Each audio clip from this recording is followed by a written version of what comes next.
Um jovem milionário arrogante joga um filhote de cavalo que relincha de medo dentro de um ninho de cobras venenosas mortais. O coração do potro dispara quando as serpentes se preparam para dar o bote, enquanto o milionário se afasta para deixá-lo lá para ver seu fim. Mas algo impossível acontece logo em seguida, algo que mudaria tudo.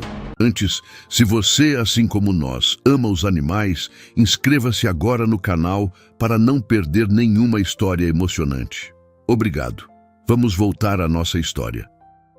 A neblina cobria suavemente os campos da fazenda Santa Clara naquela manhã de outono, envolvendo as árvores centenárias em um abraço etéreo. Maria Júlia, uma menina de 10 anos com tranças desalinhadas e um vestido remendado, caminhava entre as árvores, colhendo amoras silvestres em sua pequena cesta de vime.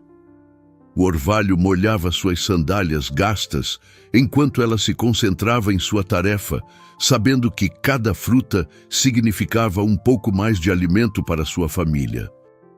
Sua avó Benedita sempre dizia que as amoras que cresciam próximas ao riacho eram as mais doces, e Maria Júlia sorria ao pensar nas histórias que a matriarca contava sobre os segredos da natureza. O sol começava a dispersar a névoa quando um som distante chamou sua atenção. Um relincho fraco, quase um lamento, que parecia vir da direção do velho pântano.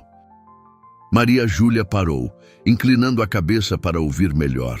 O som veio novamente, mais urgente desta vez, misturado com um ruído que ela reconheceu imediatamente, o chocalho característico das cascavéis que habitavam a região. Seu coração acelerou, dividido entre o medo natural das serpentes, que sua avó sempre a alertara para evitar, e uma preocupação crescente com o animal que parecia estar em perigo. "Deve ser só um cavalo selvagem", murmurou para si mesma, tentando ignorar o chamado. Mas outro relincho, desta vez mais desesperado, fez com que suas pernas se movessem quase que por vontade própria em direção ao som. Maria Júlia conhecia bem aquela área. Era território proibido, segundo os adultos, não apenas pelas cobras, mas também por fazer parte das terras do Homem Mau, como as pessoas da região chamavam Vicente Mendes, o jovem fazendeiro que havia herdado a propriedade vizinha. Conforme se aproximava, os sons ficaram mais claros. O coração da menina quase parou quando ela finalmente viu a cena através de uma abertura entre os arbustos. Um pequeno potro, de pelagem tão branca quanto as nuvens do céu, estava cercado por um ninho de cascavéis. O animal tremia visivelmente, suas pernas finas mal conseguindo mantê-lo em pé, enquanto as serpentes se moviam ao seu redor, alertas e ameaçadoras. Maria Júlia observou marcas de cordas nos tornozelos do potro e arranhões em seu corpo. Alguém havia deixado o animal ali deliberadamente. Suas mãos tremeram ao pensar na crueldade de tal ato, mas sua indignação superou o medo. Lembrou-se das lições de sua avó sobre como lidar com as cobras. Movimentos lentos, respeito pela natureza e, acima de tudo, coragem no coração. Com cuidado, ela procurou ao seu redor até encontrar alguns galhos longos e secos. Sua avó havia ensinado que as cascavéis, apesar de perigosas, preferiam evitar o confronto quando possível. Com movimentos calculados, começou a usar os galhos para criar uma barreira entre as cobras e o potro, empurrando-as gentilmente para longe. O trabalho era lento e meticuloso. Cada movimento precisava ser pensado, cada passo calculado. O suor escorria por seu rosto enquanto ela mantinha a concentração, lembrando-se das histórias de sua avó sobre como os antigos vaqueiros lidavam com as serpentes durante as longas travessias. Após o que pareceu uma eternidade, mas não deviam ter sido mais que 20 minutos, Maria Júlia conseguiu criar um caminho seguro. As cobras, aparentemente decidindo que aquela presa não valia o esforço, começaram a se dispersar para outras partes do ninho. Com o coração aos pulos, ela se aproximou do potro, falando suavemente para acalmá-lo. "Está tudo bem agora?" murmurou, estendendo a mão devagar. O animal, embora ainda tremendo, não recuou. Seus olhos, de um castanho profundo e brilhante, encontraram os dela. E Maria Júlia sentiu uma conexão imediata, como se aquele pequeno ser soubesse que ela estava ali para ajudar. Enquanto guiava o animal para longe do pântano, não percebeu o par de olhos que observava a cena de longe. Vicente Mendes, o jovem fazendeiro, cerrou os punhos ao ver seu plano cruel ser frustrado por uma simples menina da roça. Seu rosto bonito se contorceu em uma máscara de raiva, e ele jurou para si mesmo que aquela intromissão não ficaria sem consequências. Maria Júlia, alheia à ameaça que se formava, concentrava-se apenas em levar o potro para casa. Já podia imaginar o rosto preocupado de sua avó, mas também sabia que Benedita, com seu coração generoso, entenderia. Afinal, ela sempre dizia que quem salva uma vida, salva o mundo inteiro. O sol já estava alto quando Maria Júlia chegou em casa com o potro. A pequena casa de adobe, com suas paredes descascadas e telhado de sapê remendado, nunca pareceu tão acolhedora. No quintal, sua avó Benedita estava alimentando as galinhas quando avistou a neta chegando com o animal ferido. A senhora, de cabelos grisalhos e rosto marcado pelo tempo, deixou cair o milho que segurava, levando as mãos ao rosto. "Misericórdia, menina! O que é isso?" exclamou Benedita, aproximando-se com passos rápidos, apesar de seus joelhos doloridos. Seus olhos experientes logo notaram os ferimentos do potro e as marcas de corda em suas patas. Benedita examinou o animal com cuidado, murmurando palavras de compaixão. Seus dedos calejados tocaram suavemente as feridas do potro, que permaneceu surpreendentemente calmo sob seu toque. "Esse animal é de raça, minha filha. Deve pertencer a alguém importante." Benedita suspirou profundamente. "Nem sempre entendemos os caminhos do mal, minha pequena, mas Deus coloca anjos como você no caminho para consertar as maldades dos homens." Maria Júlia contou novamente sua história, observando o rosto do pai, alternar entre orgulho por sua coragem e preocupação pelo perigo que ela havia corrido. Joaquim passou a mão calejada pelos cabelos grisalhos, pensativo. "Mas, pai, não podemos devolver? Eles iam machucá-lo de novo?" Maria Júlia protestou, abraçando o pescoço do potro protetoramente. "Tem razão, minha neta. Deus colocou esse anjinho branco em nosso caminho por um motivo. Vamos chamá-lo de alvo, pela pureza de sua cor e de seu coração." A notícia do desaparecimento do potro começou a se espalhar pela região. Em sua mansão luxuosa, Vicente Mendes recebia a visita de Ricardo Montenegro, o empresário dono original do animal. Ao seu lado estava sua irmã mais nova, Sofia, uma menina de 7 anos com olhos vermelhos de tanto chorar. Vicente manteve sua expressão cuidadosamente neutra, ajustando a gravata de seda. "Lamento muito pelo ocorrido, mas, conforme já disse, não tenho informações sobre o paradeiro do animal."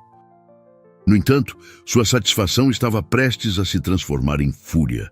Naquela mesma tarde, um de seus capatazes trouxe a notícia.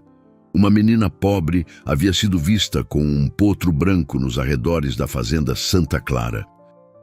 Vicente Mendes caminhou até a janela de seu escritório, observando o pôr do sol com olhos frios. Seu plano de vingança contra Ricardo Montenegro havia sido frustrado, mas agora ele tinha um novo alvo para sua crueldade. Aquela família de roceiros iria aprender que ninguém interferia em seus assuntos sem pagar um preço alto. O amanhecer mal havia chegado quando Maria Júlia acordou com o som de cascos pesados no quintal. Correu para a janela de seu pequeno quarto e sentiu o coração gelar. 3 homens a cavalo, usando chapéus de cowboy caros e expressões ameaçadoras, Conversavam com seu pai junto ao portão de madeira. Joaquim manteve-se firme, embora Maria Júlia pudesse ver o suor escorrendo por sua testa. Não sei do que estão falando, só temos nossas galinhas e a velha cabra. O homem virou-se para ela, um sorriso sem humor em seus lábios. Dona Benedita, não é? O patrão mandou um recado. Entreguem o potro até o fim do dia ou as coisas vão ficar difíceis para vocês. Após os homens partirem, deixando uma nuvem de poeira e medo para trás, a família se reuniu na cozinha.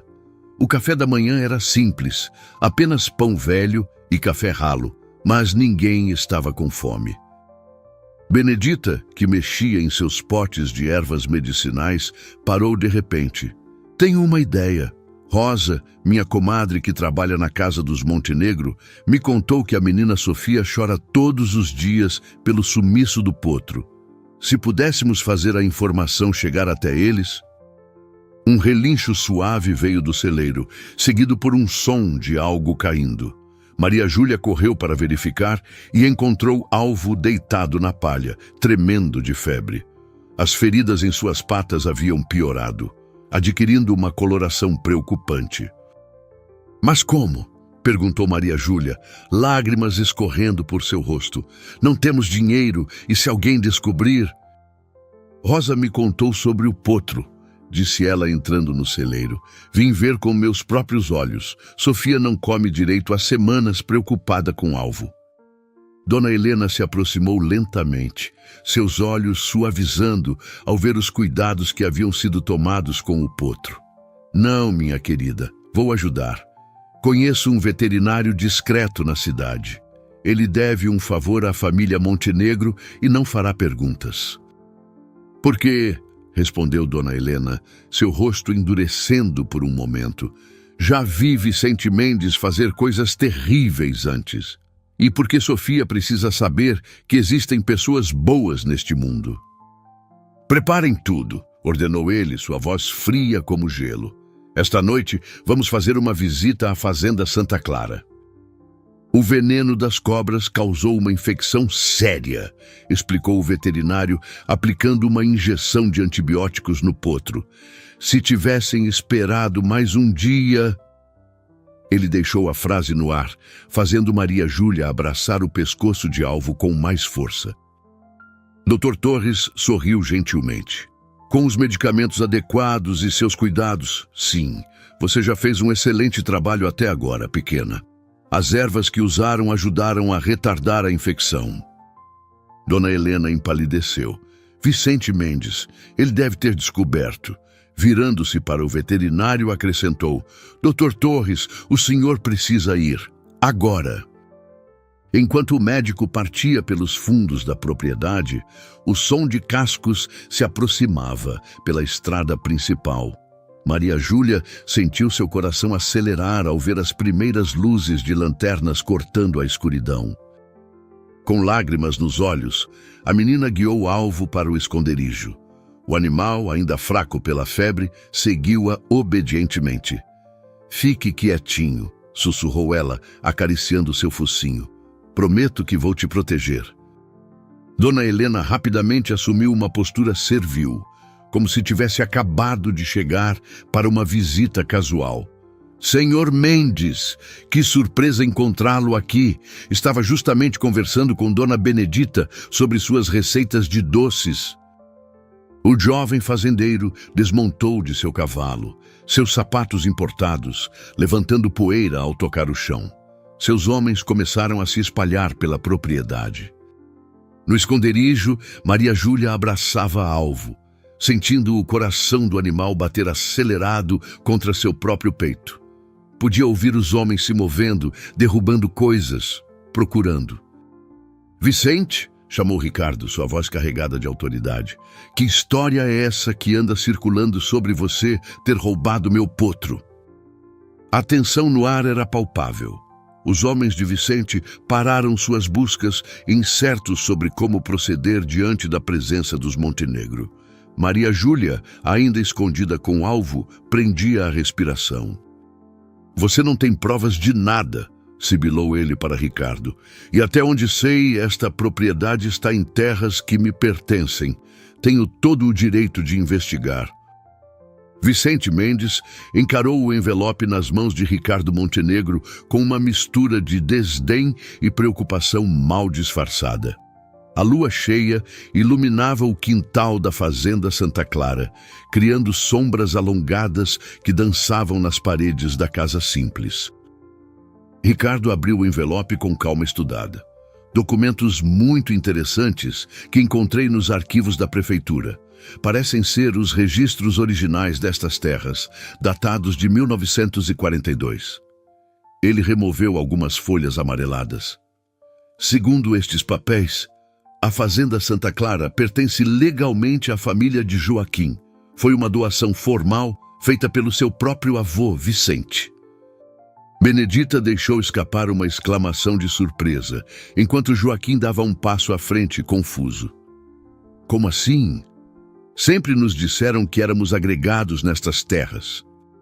Mentiras, respondeu Ricardo, seus olhos fixos em Vicente. Seu avô, seu Joaquim, trabalhou estas terras por 40 anos. O avô de Vicente, reconhecendo sua dedicação, deixou em testamento esta parcela da propriedade para sua família. Mas alguém, ele lançou um olhar significativo para Vicente, alterou os registros anos depois. Falsificadas, cortou Ricardo, assim como tantos outros documentos que sua família adulterou ao longo dos anos. Não foi difícil descobrir o padrão quando comecei a investigar. Sofia, que observava a cena com olhos arregalados, de repente ficou muito quieta. Seu olhar havia captado um movimento suave de feno perto do celeiro e um brilho branco familiar. Mas os capangas já haviam começado a se mover em direção ao celeiro. Foi quando um relincho familiar cortou o ar noturno e Alvo surgiu de seu esconderijo com Maria Júlia ao seu lado. O potro, embora ainda fraco, mantinha-se erguido com dignidade, seu pelo branco brilhando sob o luar. Maria Júlia, tremendo mas determinada, manteve-se firme ao lado do potro. Ele estava no ninho das cascavéis, todo machucado. Alguém tinha amarrado ele lá. Ricardo colocou uma mão protetora no ombro da irmã, enquanto seus olhos faiscavam de fúria contida. Tenho provas suficientes das suas atividades ilegais para arruinar você, Vicente. A escolha agora é sua. Saia dessas terras pacificamente e nunca mais se aproxime desta família, ou enfrente as consequências legais de seus atos. Vicente olhou ao redor, vendo seus homens recuarem diante da autoridade de Ricardo.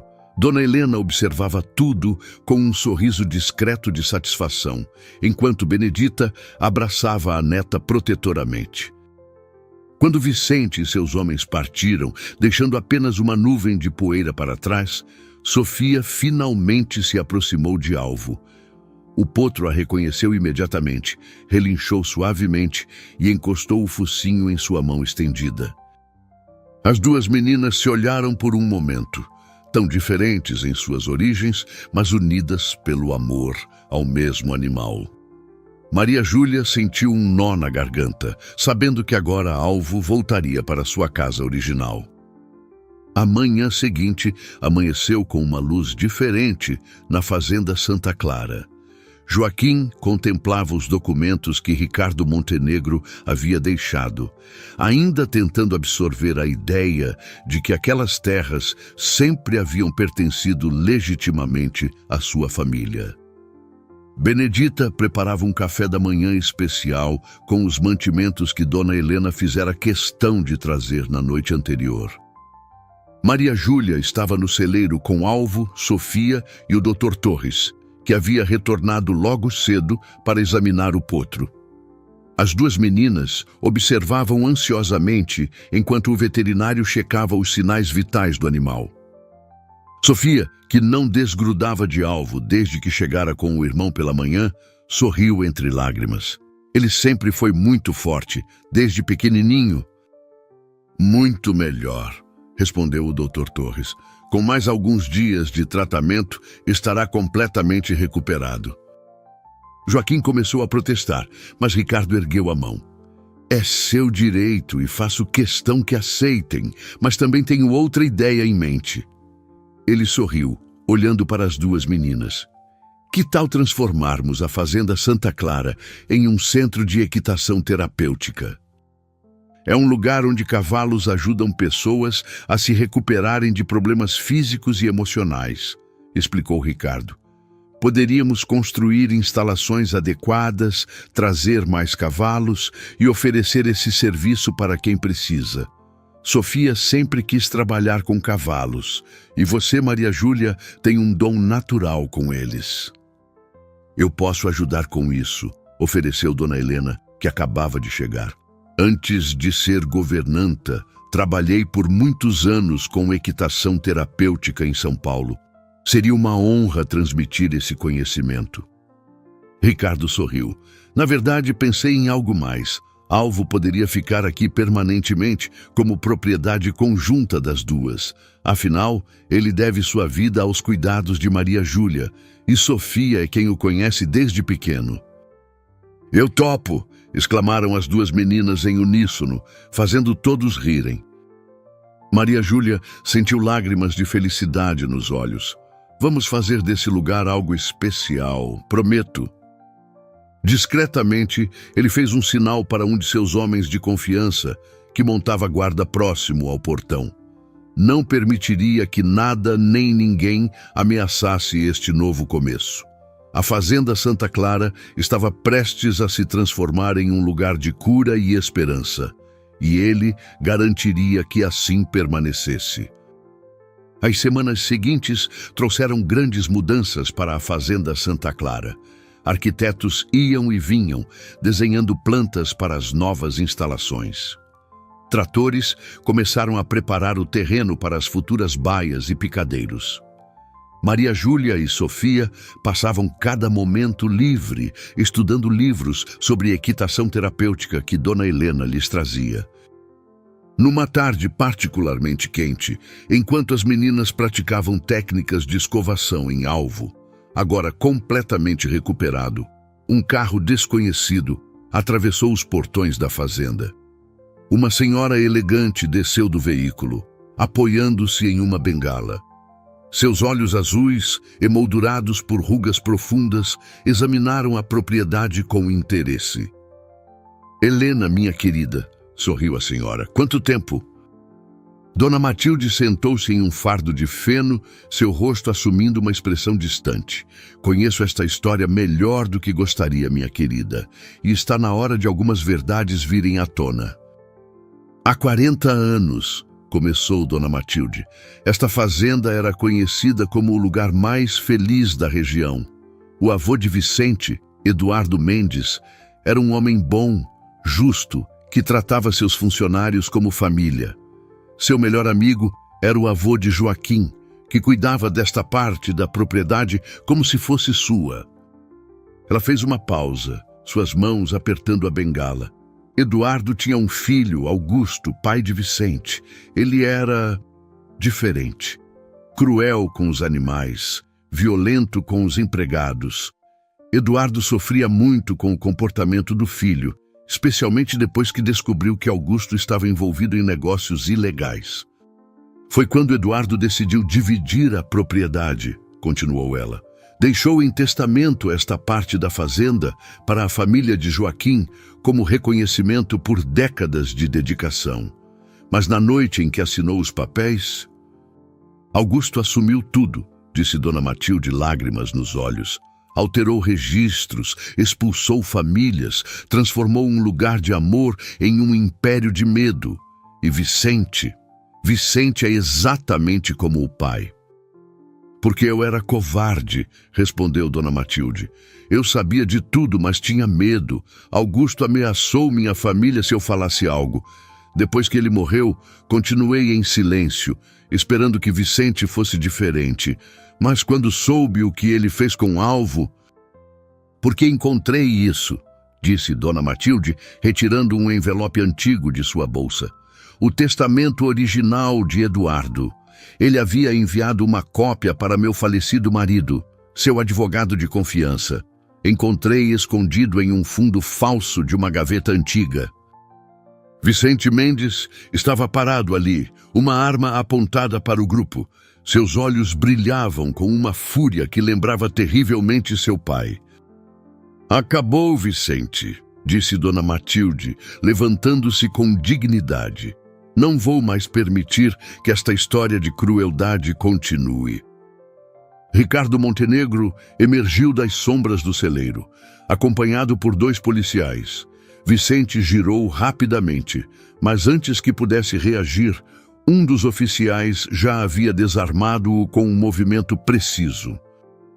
O jovem fazendeiro tentou manter a compostura, mas era visível que estava perdendo o controle. "Você não entende", rosnou ele.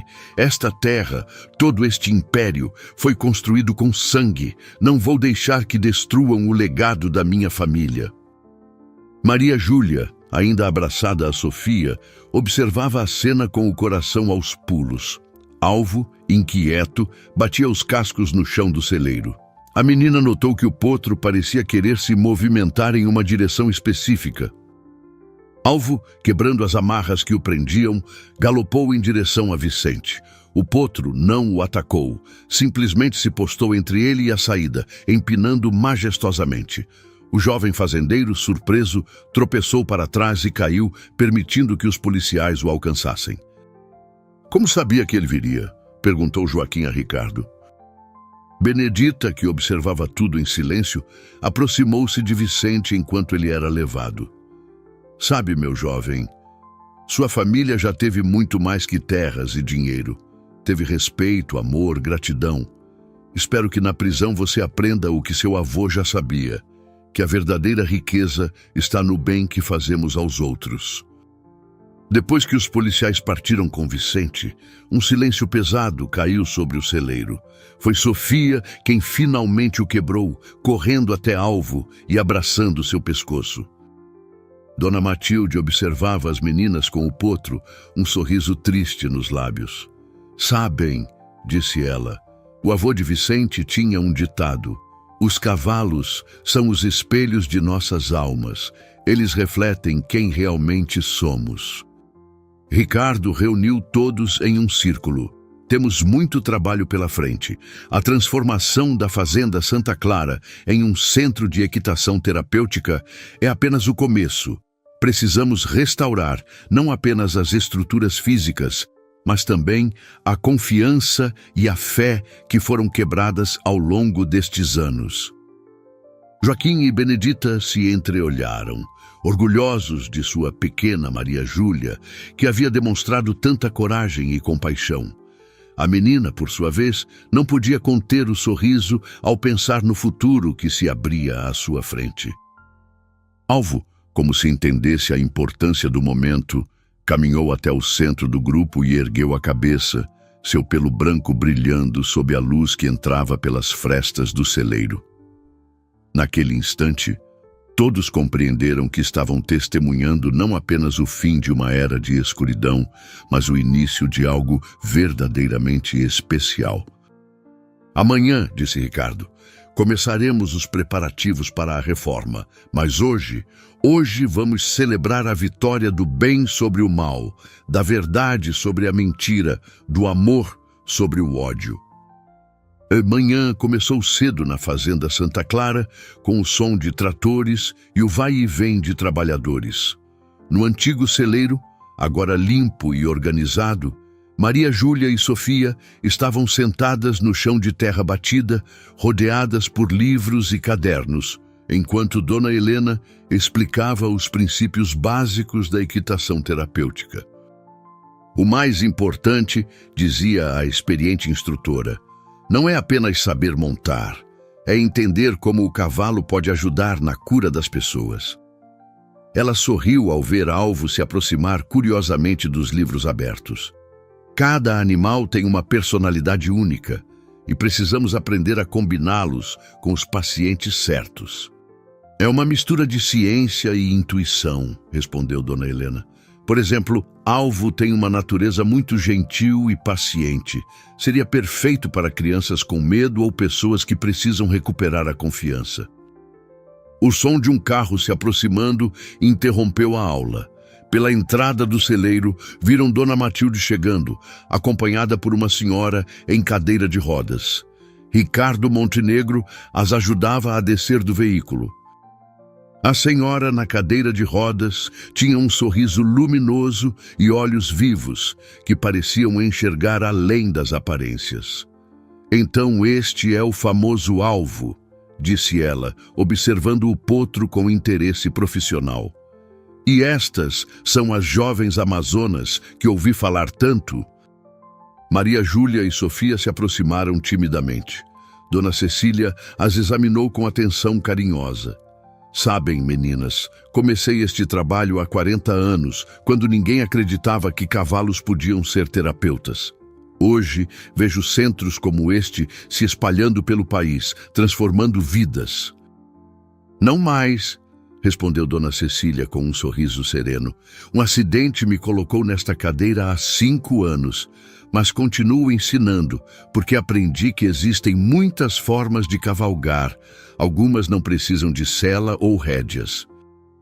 Dona Cecília vai nos ajudar a estruturar o programa terapêutico, explicou Ricardo. Sua experiência será fundamental para começarmos da maneira certa. Maria Júlia e Sofia guiaram o potro até um espaço mais aberto, onde Dona Cecília poderia observá-lo melhor. Para surpresa de todos, Alvo caminhou diretamente até a cadeira de rodas e abaixou a cabeça, permitindo que a senhora acariciasse seu focinho. Ele sempre parece saber exatamente o que as pessoas precisam, comentou Maria Júlia, lembrando-se de como Alvo a confortara nos momentos difíceis. Enquanto a manhã avançava, Dona Cecília compartilhava histórias de cura e transformação que havia testemunhado ao longo de sua carreira. Falou sobre crianças que voltaram a andar, pessoas que superaram traumas profundos, idosos que redescobriram a alegria de viver, tudo através do contato com os cavalos. Sofia e Maria Júlia trocaram olhares emocionados. Em poucas semanas, sua amizade havia florescido de maneira inesperada, superando diferenças sociais e preconceitos. Agora, estavam prestes a embarcar juntas em uma jornada ainda maior. As meninas pegaram seus cadernos com entusiasmo renovado, enquanto Alvo, como se entendesse sua nova missão, se posicionava majestosamente no centro do celeiro, pronto para sua primeira aula como cavalo terapeuta.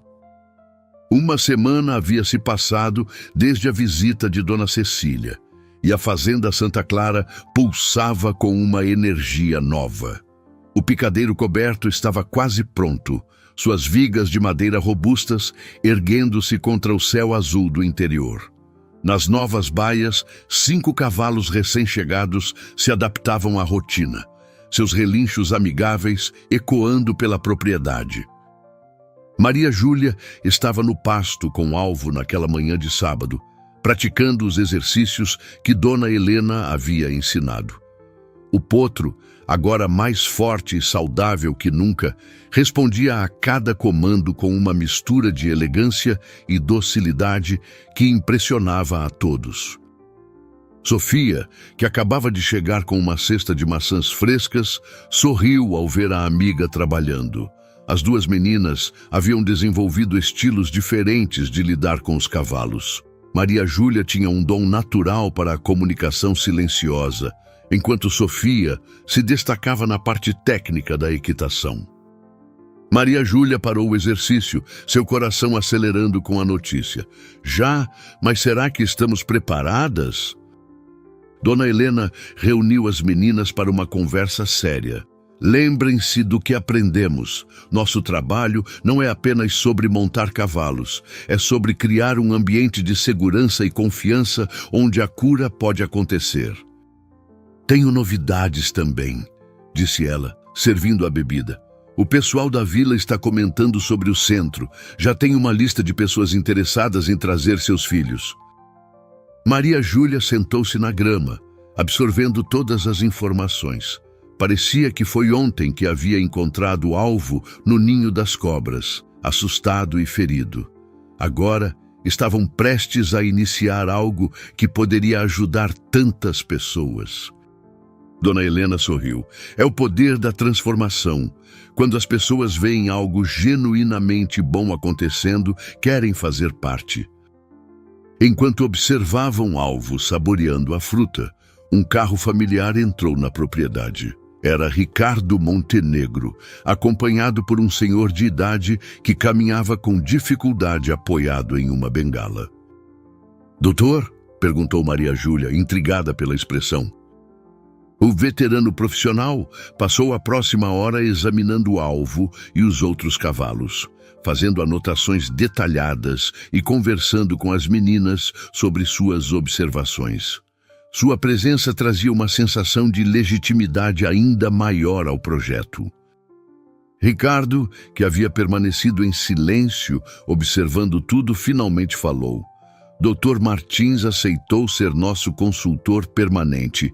Ele vai nos ajudar a desenvolver um programa modelo que poderá ser replicado em outras regiões." Do alto de uma colina próxima, o sol da tarde banhava a fazenda Santa Clara, com uma luz dourada, iluminando o novo picadeiro, as baias reformadas e o grupo reunido no pasto.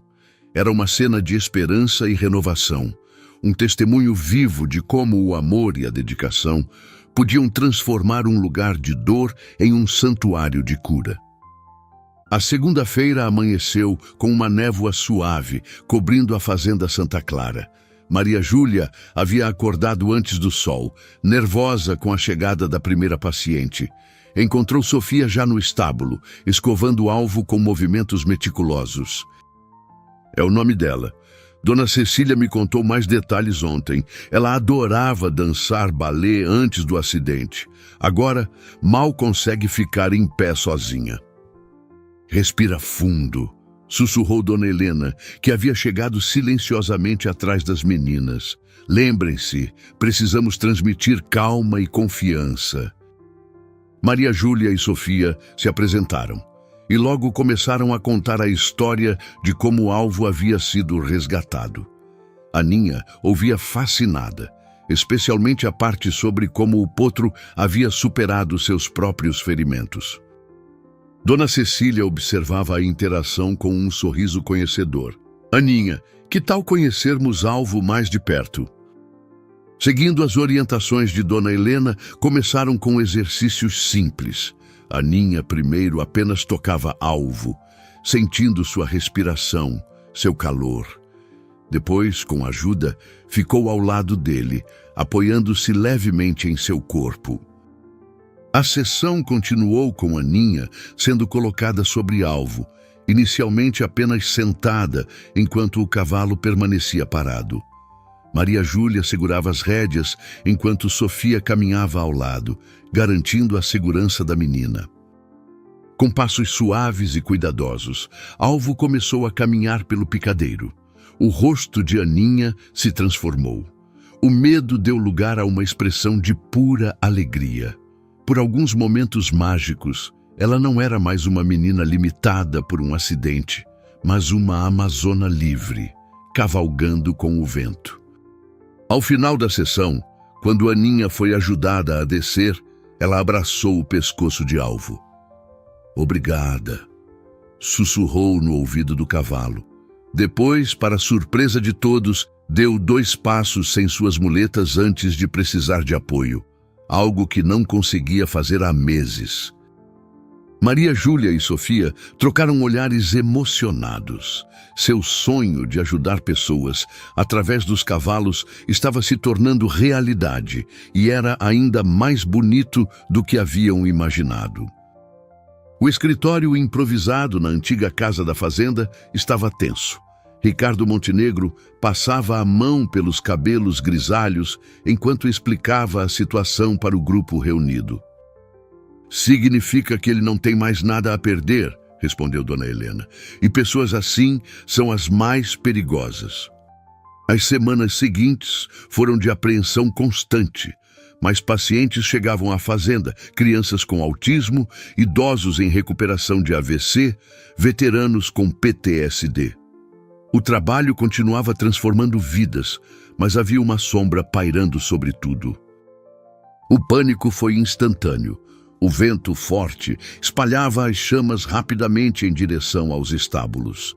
Ricardo começou a organizar a evacuação, enquanto funcionários corriam para tirar os cavalos. "Vamos, Aninha", chamou Sofia, ajudando a menina a desmontar. "Sua mãe está esperando lá fora." "Que cena tocante", disse ele com desprezo. O cavalo que deveria ter morrido no ninho de cobras, salvando mais uma vez o dia. Alvo relinchou alto, como se desafiasse o homem que tanto mal havia causado. Vicente ergueu o galão, pronto para jogar mais gasolina, quando uma voz forte cortou o ar. "Não, Vicente", respondeu o senhor idoso, caminhando com dificuldade para dentro do picadeiro. "Sobrevivi ao incêndio que seu pai causou. Dona Cecília me encontrou, meio morto, e me ajudou a me recuperar em segredo. Passei anos reunindo provas contra os crimes de seu pai, esperando o momento certo de fazer justiça." "Porque esperava que você fosse diferente", respondeu Eduardo tristemente, "que encontrasse sozinho o caminho da bondade que seu pai abandonou. Mas você escolheu o mesmo caminho de crueldade." Maria Júlia, ainda protegendo a Aninha, observava a cena com o coração partido. Mesmo depois de tudo, sentia pena do homem que, assim como o pai, havia se perdido no próprio ódio. Os dias que se seguiram ao incêndio foram intensos na fazenda Santa Clara. Graças à rápida ação dos bombeiros, os danos haviam sido contidos principalmente ao pasto novo, poupando as instalações principais. Vicente Mendes estava sob custódia, desta vez enfrentando acusações muito mais sérias. Numa manhã tranquila, uma semana após o incidente, Eduardo Mendes estava sentado num banco do jardim, observando Maria Júlia e Sofia trabalharem com Alvo e Aninha. A menina agora conseguia dar vários passos sozinha, seu sorriso iluminando o picadeiro. "Sabe", disse Eduardo para Dona Cecília, que estava ao seu lado em sua cadeira de rodas, "quando você me encontrou naquela noite, há tantos anos, pensei que Deus estava me dando uma segunda chance apenas para fazer justiça. Mas agora vejo que era para muito mais." Ricardo Montenegro se aproximou do banco, trazendo uma pasta de documentos. "Os papéis estão prontos, seu Eduardo. Assim que o senhor assinar, a Fazenda Santa Clara será oficialmente transformada em uma fundação sem fins lucrativos." Benedita, que vinha trazendo café, juntou-se ao grupo. E pensar que tudo começou com uma menina corajosa que não conseguiu ignorar um animal em perigo. "Dona Cecília", chamou Aninha, sua voz transbordando de alegria, "olha só!" E para espanto de todos, ela deu 3 passos completamente sozinha, sem nenhum apoio. Dr. Torres, que havia chegado para sua visita semanal, observava tudo com aprovação profissional. "Sabem", comentou ele, "em 40 anos de trabalho com ecoterapia, nunca vi um lugar com tanta energia positiva.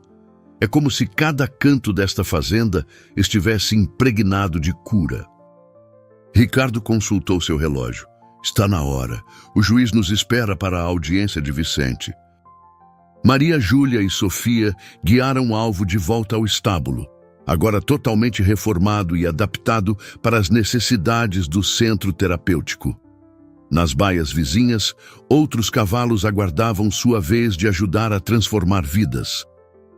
As 2 meninas abraçaram o pescoço de Alvo, que relinchou suavemente. Do lado de fora, o sol da tarde pintava o céu de tons dourados e uma brisa suave carregava o aroma de flores silvestres, as mesmas que Maria Júlia costumava colher em suas andanças pela fazenda. A Fazenda Santa Clara havia se transformado em muito mais que um centro de ecoterapia. Era um testemunho vivo de como o amor, a coragem e a compaixão podiam transformar até mesmo as histórias mais sombrias em contos de esperança e redenção.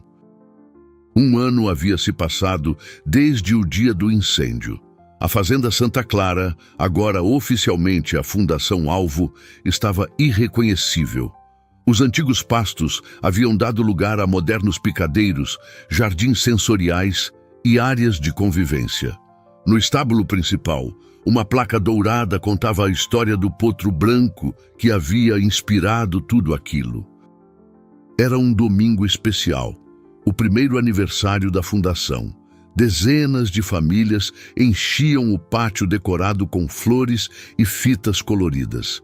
Aninha, agora caminhando sem nenhum apoio, ajudava Maria Júlia e Sofia a organizar as apresentações dos pacientes. "Parece que foi ontem que o encontrei no ninho das cobras", respondeu Maria Júlia, sorrindo ao lembrar-se daquele dia fatídico. Quem diria que aquele momento de coragem mudaria tantas vidas? O público se acomodou nas arquibancadas do picadeiro principal.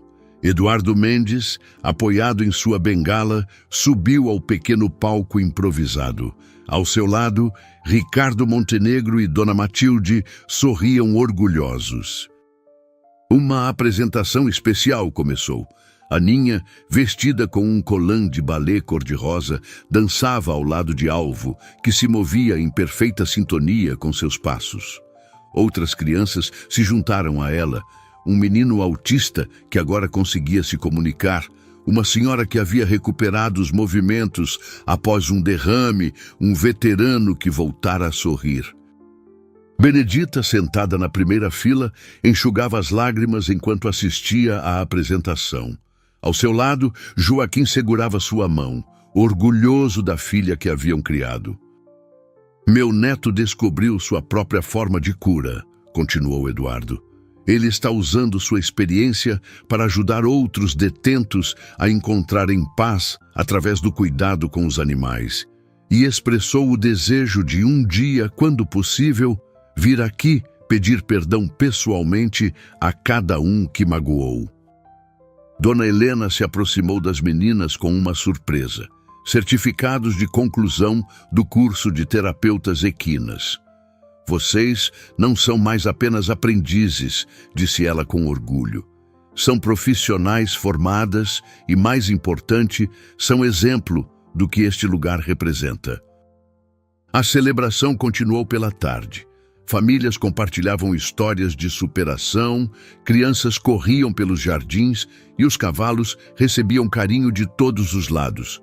No centro de tudo, Alvo permanecia sereno, como se soubesse exatamente o papel que havia desempenhado naquela história extraordinária.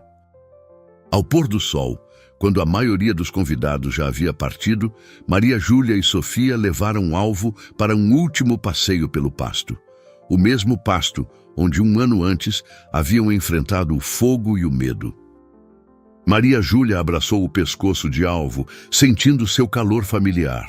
"Acho que é isso que o amor faz", respondeu ela. "Transforma o medo em coragem, a dor em cura, o ódio em perdão." Alvo relinchou suavemente, como se concordasse. No horizonte, as primeiras estrelas começavam a pontilhar o céu, e uma brisa suave carregava o perfume das flores silvestres. A Fazenda Santa Clara, outrora palco de tanta escuridão, agora brilhava como um farol de esperança, mostrando que sempre há um novo amanhecer para aqueles que têm coragem de acreditar e amor para compartilhar.